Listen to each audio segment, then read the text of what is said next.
Welcome back. Pakistan और India का आज मैच चल रहा है श्रीलंका के अंदर। इंडिया का अपनी इनिंग पूरी कर चुका है, अब पाकिस्तान खेल रहा है। हमारे स्पोर्ट्स जर्नलिस्ट 89 न्यूज़ के नुमाइंदा खसूसी इमरान सुहेल साहब कवरेज के लिए श्रीलंका में मौजूद हैं, जबकि सीनियर जर्नलिस्ट स्पोर्ट्स जर्नलिस्ट हैं अहमद कुरैशी साहब, वो भी हमारे साथ हैं। Thank you very much Ahmed Qureshi sahab, Imran Suhail साहब। कुरैशी साहब, आपका क्या इस पर तबसरा है मैच के ऊपर? बाबर आजम भी आउट हो गए हैं, ताज़ा तरीन ये इतला आ रही है। देखिए जी, क्या तबसरा हो सकता है। मतलब शर्मिंदगी इधर, शर्मिंदगी इधर, शर्मिंदगी। अब तो मुझे अफसोस हो के साथ साथ शर्मिंदगी भी होती है क्रिकेट पे बात करते हुए। और ना सिर्फ सबसे बड़ा प्रॉब्लम ये है कि जाहिर है अपने मीडिया के साथ साथ इंडियन मीडिया पे भी बात करनी होती है और उसको भी फेस करना पड़ता है। और मुझे इस वक्त मेरे पास अल्फाज नहीं है कि क्या कहना चाहिए क्या नहीं, क्योंकि इस टीम से जिस तरह का टीम कॉम्बिनेशन है, इस तरह की थर्ड क्लास परफॉर्मेंस की तो तवक्को नहीं थी। एटलीस्ट इतना जरूर था कि शायद कोई कॉम्पिटेटिव फाइट दें थोड़ी सी, या कोई मैच क्लोज लेके जाएं एटलीस्ट। लेकिन ये तो बिल्कुल ही वन साइडेड हार रहे हैं। पहले तो ठीक है, जब अभिषेक शर्मा आउट हो गया था, फिर ईशान किशन को उससे मार खाई अच्छी खासी शाहिन शाह हम्म। अफरीदी ने।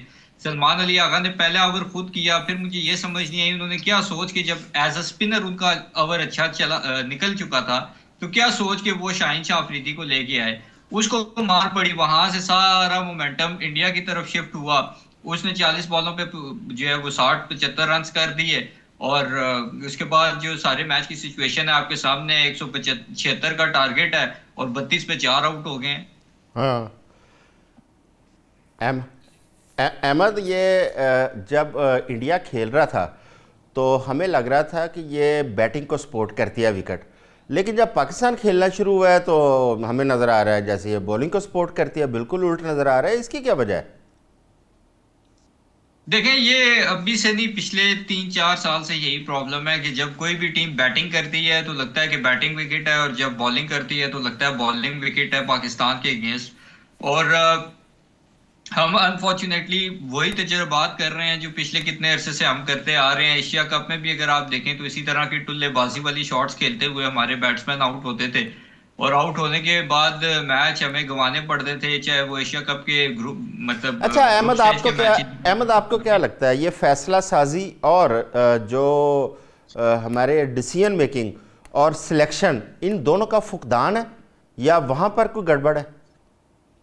देखिए, सिलेक्शन में तो नो डाउट अब शाहीन शाह अफरीदी की इस परफॉर्मेंस की बेस पे जगह बनती है, या बाबर आजम की इस परफॉर्मेंस की बेस पे जगह बनती है। इन दोनों को तो मेरे ख्याल में T20 के नाम पे बैट और बॉल को हाथ भी नहीं लगाने देना चाहिए।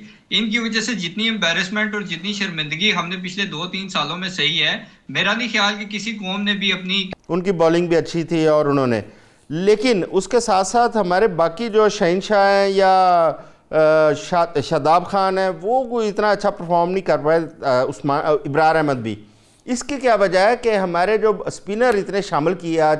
6 स्पिनर थे मेरा ख्याल है, एक उसमें फास्ट बॉलर था और 6 स्पिनर। इसकी क्या वजह है, क्यों इतने शामिल किए?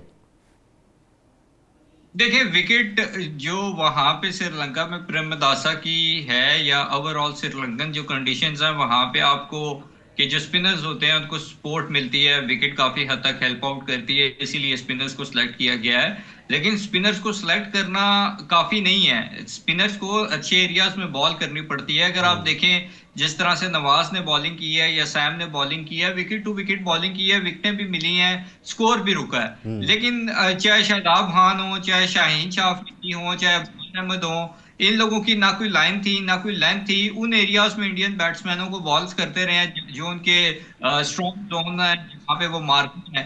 तो आई थिंक ये बड़ा डिसअपॉइंटिंग है इस तरह से देखना। इस तरह मेरे ख्याल में क्लब क्रिकेट भी नहीं खेली जाती कि सही है। आज हम इंडिया के अगेंस्ट खेल रहे हैं। आप इस पर ज़रूर तबसरा करें कि क्या वजह है हमारी टीम की इतनी बैड परफॉर्मेंस की, असल रीज़न क्या है, आपने क्या देखिए, अंडरस्टैंड किया? मैं आपका सवाल समझ गया हूँ। मैं आपको ये बताना चाहता हूँ कि जब हम आज ग्राउंड के अंदर आए तो प्लेयर्स की बॉडी लैंग्वेज बड़ी इंपॉर्टेंट होती है। आपने टॉस जीत कर जो एडवांटेज लेना था विकेट का, कि आप से पहले खेल के 150 100 क्या उतना कि इंडिया चेज अच्छा कर लेता है, लेकिन आप ये भी तो देखिए ना कि आपका 140-50 मिल जाए आपके हाथ कांपने शुरू हो जाते हैं। जो स्पिनर का एडवांटेज यहाँ पर देखिए, बिल्कुल भी मैं अभी ग्राउंड के बाहर खड़ा हूँ और ग्रास मेरे सामने है, जरा सी भी नमी बाहर नहीं है ग्रास के ऊपर। और ग्राउंड के अंदर तो वैसे ही क्वेश्चंस लिए जाते हैं, पहली इनिंग के बाद रस्सा मारा जाता है, जो हल्का फुल्का एडवांटेज होता है वो भी बॉलर को नहीं, सॉरी बैट्समैन को नहीं मिलता।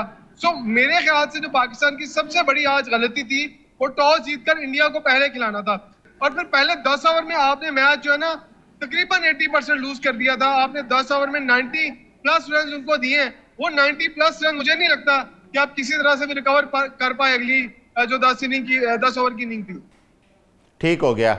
अहमद कुरैशी साहब, मेरा आपसे ये सवाल था कि हम बार बार अपनी टीम की पुअर परफॉर्मेंस है उसके बाद तनकीद करते हैं, अच्छा पीसीबी इस जानब क्यों नहीं इतना ध्यान देता, जो मुल्क की बदनामी भी होती है और कौम को भी डिमोरलाइज करती है टीम?